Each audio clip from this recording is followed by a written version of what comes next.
So, how did you come to appreciate complex contemporary music? Well, I think it was 1956 or 1958, sometime like that, a long time ago, when High Fidelity magazine published a profile of the Louisville Orchestra Commissioning Series. This was a series funded by the Rockefeller Foundation, which enabled the Louisville Orchestra to commission all sorts of composers to write new pieces.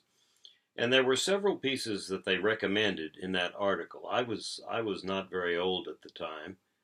I was, I guess, about 15 years old, 16 years old. And the series included, among other things, a piece by Elliott Carter that came highly recommended, the Elliott Carter Variations for Orchestra, which had just been composed and just recently been recorded by the Louisville Orchestra. And I got this recording from them and put it on my record player. We had record players in those times. And I couldn't make heads or tails out of it. It was totally incomprehensible to me. But the people who recommended it were people whom I respected, and so I decided I would give it a try. And so I kept listening and listening and listening. And the first few times, it was not very easy to comprehend. Each time it became easier.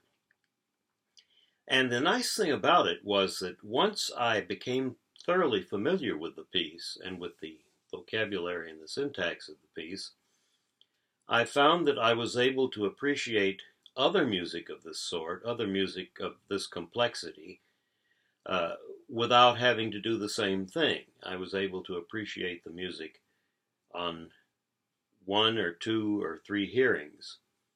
And this, I think, is a very important consideration for anybody interested in learning to appreciate complex music. You have to immerse yourself in it. It's like learning a language. You have to immerse yourself in it and become thoroughly familiar with the way the music sounds. And you don't have to know how to analyze the music. You don't have to be a musician. All you have to be is a perceptive listener. And if you're a perceptive listener, you can learn to appreciate the most complex music.